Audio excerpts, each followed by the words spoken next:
एकंदरीतच या सगळ्या प्रकरणी शीतल म्हात्रेंना न्याय मिळायला उशीर होतोय का आणि तीच संधी साधून राजकीय पक्ष त्याचं भांडवल करतायत का, हे महत्त्वाचे प्रश्न आहेत। दरम्यान शिवसेना नगरसेविका शीतल म्हात्रेंच्या पाठीशी विरोधी पक्ष उभे राहिले असले तरी शिवसेनेतल्या शुभा राऊळ वगळता इतर नगरसेविका मात्र ठामपणे त्यांच्या पाठीशी राहताना दिसत नाहीयेत। उलट या प्रकरणी शीतल म्हात्रेंचीच कशी चूक झाली हे सांगत शीतल म्हात्रे प्रकरणाबाबत शिवसेनेच्या इतर नगरसेविकांना काय वाटतं ते आपण जाणून घेऊया।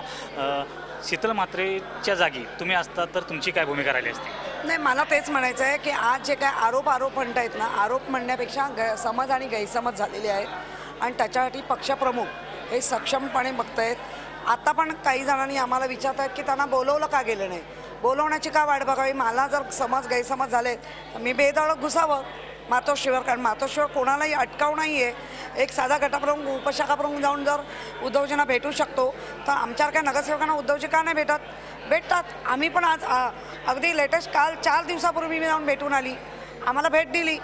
मला तेच म्हणायचं, समज गैरसमजासाठी एवढा मोठं जे काही षडयंत्र राबवलं जातं आहे त्याला ह्या दोघी बळी पडत आहेत। मनसेनं स्पेशल चर्चा व्हावी या संदर्भात निवेदन देणार होते, त्याला तुमचा काय विरोध राहिला?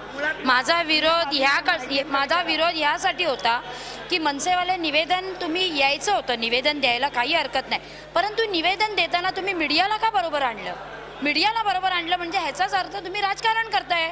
तुम्हाला निवेदन जर द्यायचंच असेल, खरोखर महिलांबद्दल एवढी जर आपुलकी असेल तर तुम्ही नुसतं निवेदन येऊन द्यायचं होतं ना। तुम्ही मीडियाला बरोबर घेऊन आलात म्हणजे तुम्ही राजकारण खेळताय।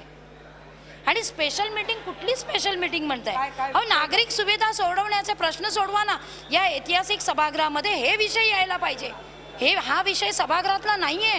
शिवसेनेत धुमसत असलेला जो अंतर्गत वाद आहे तो काही दिवसानंतर शमला जाणार आहे, परंतु यामुळे शिवसेना पक्षाचं जे नुकसान झालेलं आहे ते मात्र यामुळे भरून निघणार नाही आहे। व्हिडिओ जर्नलिस्ट मोहनसह कृष्णात पाटील, झी मीडिया, मुंबई।